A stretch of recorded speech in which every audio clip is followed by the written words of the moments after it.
अस्सलाम वालेकुम रहमतुल्लाहि वबरकातुहू। इत्तेहाद न्यूज में आप सभी का खैर मकदम है। कभी देश में होली के रंग भाईचारे की मिसाल बनकर बिखेरे जाते थे। कौन किस धर्म, जात पात, भाषा से ताल्लुक रखता था, रंगों में कहीं नजर नहीं आता था। पर अब रंग में नफरत मिलाई गई और फिर रंग की आड़ में यही नफरतें परवान चढ़ने लगी है। पिछले 50 सालों से अड़ोस पड़ोस में रहने वाले दो परिवार वक्त के चलते किस तरह दुश्मनी पर उतार हुए, इसकी एक मिसाल कह सकते हैं। आज उसी पर बात करते हैं। तरुण कुमार का कत्ल वाकई मजम्मत के काबिल है। यह वारदात दिल्ली की है। कोई भी किसी भी धर्म, जात पात का हो, कत्ल जैसे हरकत की हिमायत कर ही नहीं सकते। मजम्मत के काबिल ही कही जा सकती है। पर बातें तब और भी संजीदा बन जाती है जब फैसला एक तरफा दिया जाने लगे। एक समाज को लेकर नफरत की इंतहाई कही जा सकती है कि पूरे समाज को गाली या जिम्मेदार ठहराना इनकी मानसिकता, इनकी सोचो फिक्र को उजागर करता है। आप पहले ये वीडियो देखिए जिसमें होली के दिन झगड़े की वजह से तरुण का कत्ल किया गया और फिर तरुण की वालिदा किस तरह के अल्फाज इस्तेमाल कर रही है। मैं अकेली लड़ लूंगी मुल्लों से, कुत्तों से, हराम के पिल्लों से मैं अकेली लड़ लूंगी। जल्दी आ जा मेरे बच्चे। बहरहाल इसके तफसीलात इस तरह हैं। अड़ोस पड़ोस में रहने वाले दो परिवार उमरुद्दीन और तरुण कुमार जो दिल्ली के उत्तम नगर में पिछले अरसे दराज से रह रहे हैं। वैसे दोनों भी परिवार राजस्थान से दिल्ली आकर बसे हैं की बात कही जा रही है। अब जब अड़ोस पड़ोस में रहते थे तो कभी कभी बहस मुबासे भी होते रहते थे। लिहाजा होली के दिन तरुण ने इमारत के ऊपर से पानी का गुब्बारा नीचे फेंका, जिसका पानी बुर्का पहने खड़ी सायरा पर गिरा, जिसके बाद बहस शुरू हुई और कमरुद्दीन और उनके परिवार के गिरोह ने मिलकर लाठियों से तरुण कुमार को पीटा। तरुण कुमार जख्मी हुआ और अगले दिन तरुण कुमार की मौत हुई। जैसा हमने पहले कहा कि कत्ल की मजम्मत जितनी भी की जाए कम है, पर मामला किस दिशा में जा रहा है इसको समझना भी जरूरी हो जाता है। तरुण की वालिदा के दर्द को समझा जा सकता है, लेकिन पूरे समाज को, यानी कि एक मुस्लिम समाज को इल्जाम देना गलती कही जा सकती है। पुलिस का भी बयान सुन सकते हैं। मजहबी तशद्दुद की खबर को बढ़ावा दिया जा रहा है, लेकिन पुलिस का कहना है कि किसी तरह मजहबी रंग ना दिया जाए। और यह मजहबी मामला था ही नहीं, क्योंकि अड़ोस पड़ोस के झगड़े थे जो होते भी रहते थे।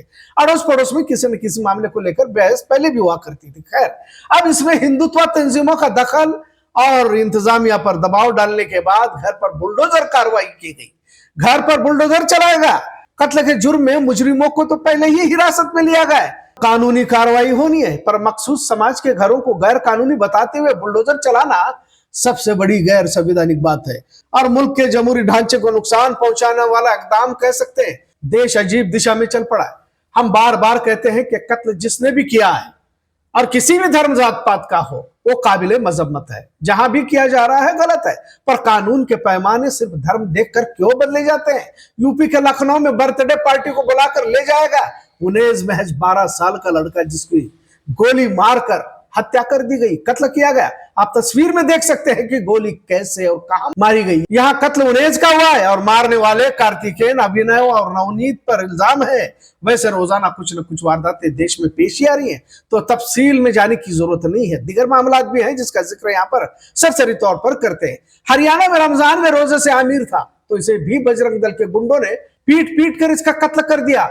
और एक मामला बिहार दरभंगा का है, जहां अब्दुल मलिक को मनीष नाम के शख्स ने लोहे की रॉड से इतना पीटा कि उसकी मौत हो गई।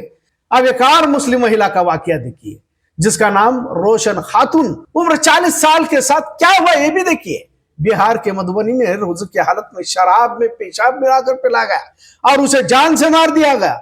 यहां तक इत्तला है कि इसे दरख्त को बांध कर पीटा गया। इत्तला के मुताबिक गांव के मुखिया ने ही रोशन खातून को दरख्त से बांधकर पीटा। वारदात तब पेश आई जब इंसाफ मांगने के लिए रोशन खातून मुखिया के पास गई थी। और भी कई वारदातें, लिहाजा जिसने भी जुर्म किया है उसके लिए पुलिस है, अदालतें हैं, तहकीक व तफ्तीश है। पर क्या बात हुई कि सिर्फ दिल्ली के तरुण कुमार के कातिलों को तो फौरन हिरासत में लिया गया, उन्हें जेल भेज दिया गया और घर पर बुलडोजर भी चला गया। और दिगर लोगों का क्या यहाँ पर इंसाफ दम तोड़ देता है, क्योंकि कातिल अक्सरियत समाज से है। और अगर इस तरह अदालत की बजाय खुद कारपोरेशन या हुकूमतों के दबाव में ही फैसले लेकर घरों पर बुलडोजर चलाए जाने लगे, तो फिर तमाम के घरों पर बुलडोजर चलाओ, वरना तो अदालतों को ही बंद कर दिया जाए। जब फैसले सड़क पर ही होने लगे और बुलडोजर कार्रवाई ही को पसंद किया जाने लगा, तो फिर यही सही दिगर लोगों के घरों पर भी बुलडोजर चलाया जाए, वरना इंसाफ का नाटक बंद कर दिया जाए। फिर कौन सी लोकतांत्रिक व्यवस्था में जी रहे हम? फिर क्यों लोकतंत्र संविधान की दुआइयां दी जा रही है? यकीनन तरुण कुमार का कत्ल मजम्मत के काबिल है। क्या सिर्फ जान तरुण कुमार ही की थी? बाकी जिन्हें मारा गया इनका क्या? क्या उन्हें तो महज 12 साल का था। स्कूल के झगड़े के तहत घर ले जाकर गोली से मार देना कैसी मानसिकता या सोचो फिक्र कही जा सकती है। रोशन खातून रोजे की हालत में शराब और पेशाब मिलाकर पिला देना और फिर उसे जान से मार देना, क्या उस हैवान मुखिया के घर पर बुलडोजर चलाया जा सकता है? हरियाणा में बजरंग दल के गुंडों ने अमीर का कत्ल किया, क्या उन बजरंगियों के घरों पर बुलडोजर चलाया जा सकता है? क्या सिर्फ तमाम कार्रवाई एक ही समाज के लिए रखी गई है?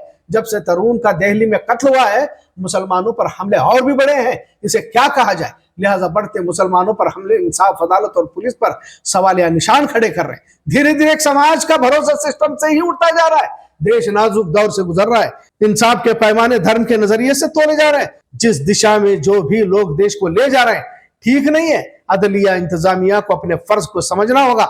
जब कसम खाकर वर्दी पहनते हैं तो वर्दी से इंसाफ भी करना जरूरी हो जाता है, वरना इस तरह सिवाय तबाही के कुछ हासिल नहीं होने वाला। क्योंकि जब मुजफ्फर के घर पर, उमरुद्दीन के घर पर बुलडोजर चलाया जा सकता है तो कार्तिकेयन के घर पर भी तो बुलडोजर चलाना चाहिए। आमिर के कातिल बजरंग दल वालों के घरों को भी तो गिराकर इंसाफ दिलाओ। शराब और पेशाब पिलाकर जान से रोशन खातून को मारने वाले मुखिया के घर पर भी तो बुलडोजर चलाना चाहिए। मनीष के घर पर भी बुलडोजर चलाओ, क्योंकि इसने निहत्ते अब्दुल सलीम को लोहे की रॉड से मारकर कत्ल कर दिया था। इंसाफ सभी के लिए एक होना चाहिए, नहीं तो यह देश एक और ग्रह युद्ध में तब्दील हो जाएगा। इतना जरूर।